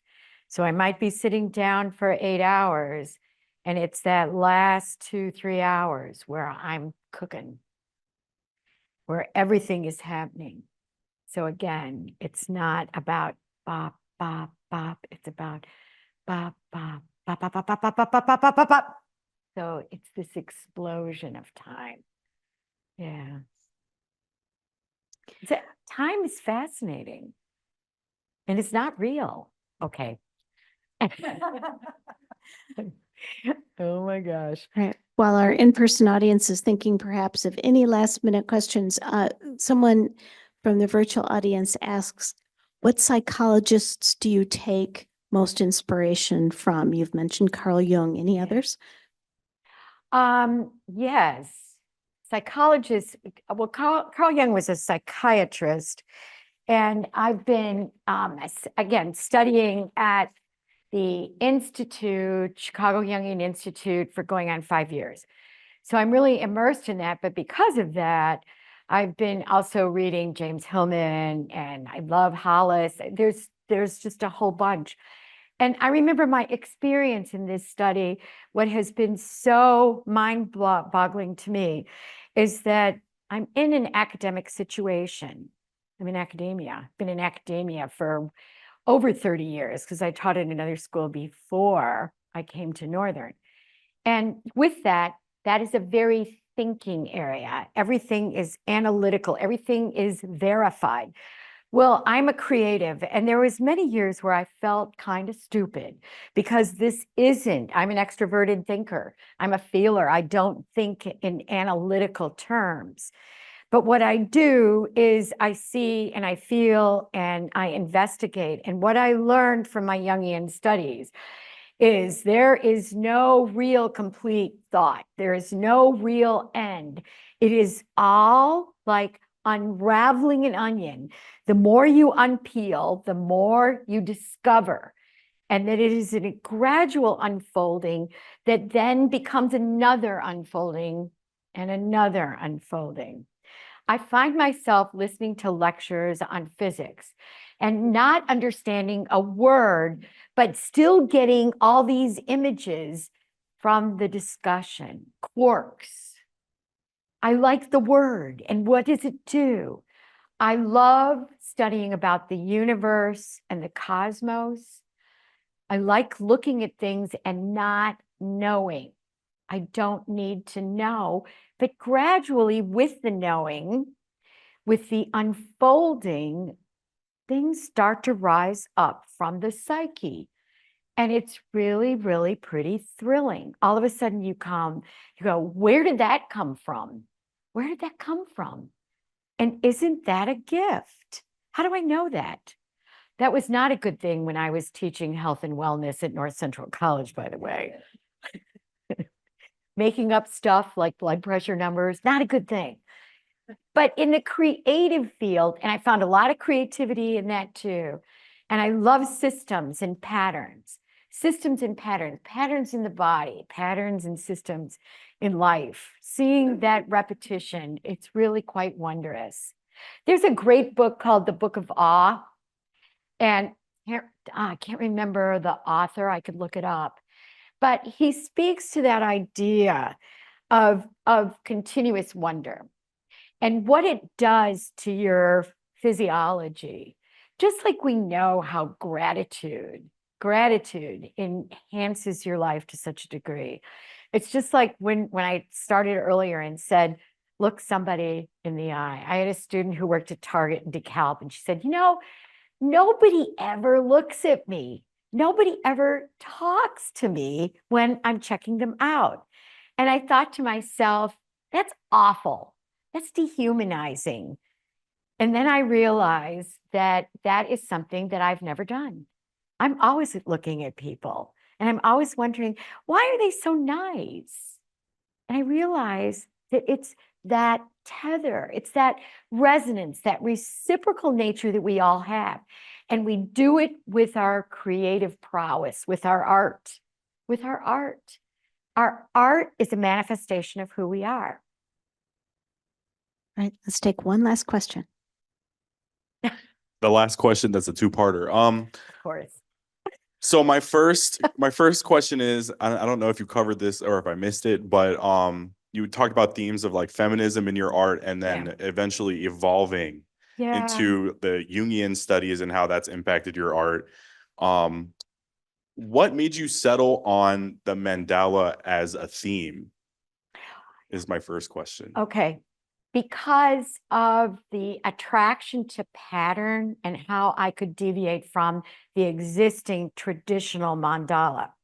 Mandala as a centering vehicle, mandala just means circle, and the way that it is used culturally throughout many, many cultures. The rose window in Notre Dame is a mandala. We see it in Native American art. It is not exclusive to the Tibetan practice of the mandala, but it is experiential. When we make a mandala, when we experience a mandala, it is a centering, it is a calming, if you look at it.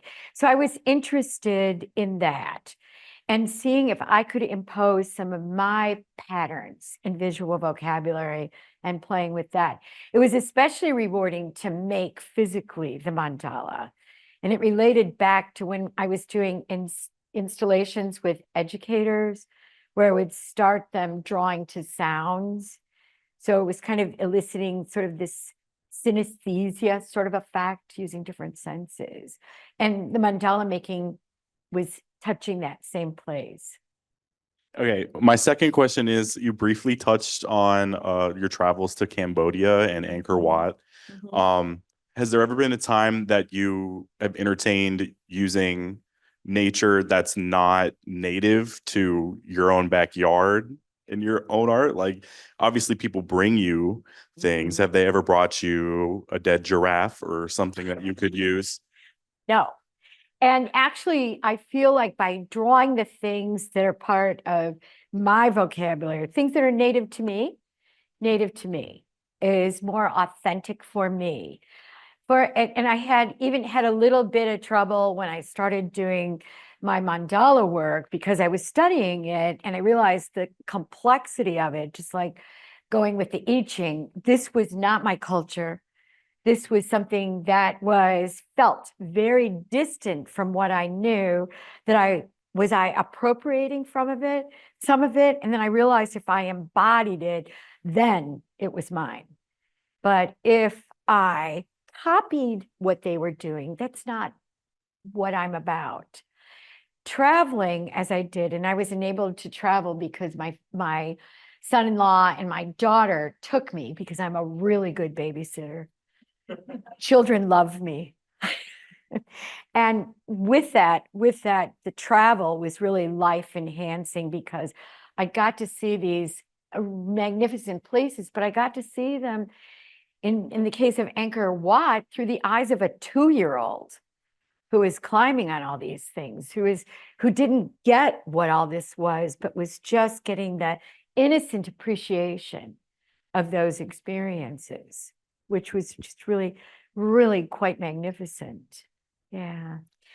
As Thank we you, finish Kyle. up, Cynthia, I tried to find that book. I found Awe, the New Science of Everyday Wonder and How It Can Transform Your Life. Is that the one? Dasher, Yes. That's it. Yeah. that's Yeah. it. Thank Dr. you. Keltner. Yes. Okay, yes. that's the one. So I'll put that name in the follow-up email. Last year, it was my summer read, and it was wonderful. Okay. Yeah. And This do year's way you more disturbing? teach other places than NIU? No, but I am planning on it. Okay. Don't tell NIU. Well, and someone that had to step out mentioned that the DuPage Art League has colored pencils that person could try the different brands and find out what they liked. And they certainly also have classes as well. Yeah. So again, we thank you so much for being here tonight. Thank you Thank to the you. DuPage Art League. Thank you. This is very fun. And join us for the next art I'm sure my demonstration husband's in watching this November. on We'll be Zoom, sending out the drinking a links to beer, that. going, Thanks so "I'm much. Oh, no, she didn't say that, did she? Oh my gosh. Have a good evening. Thank you. Again, to our virtual audience, thank you so much for being with us Oh my tonight. gosh. We will be sending out several links in the follow-up Is it still email. recording? From as well Emily. as a second follow-up email in about a week with the link to the Oh, my recording. daughter's on. And so Not you Cheyenne, can look Emily. for that. If you are watching the recording of this program think and so. would She like was those working. links, you can email me at Oh, here. Thank you. ce@wheatonlibrary.org. That's CE Good for to see community you. engagement Yeah, at you heard it wheatonlibrary.org. first here. And I'm I'd be happy to retired. send those links out to you. Have a great night. Yeah.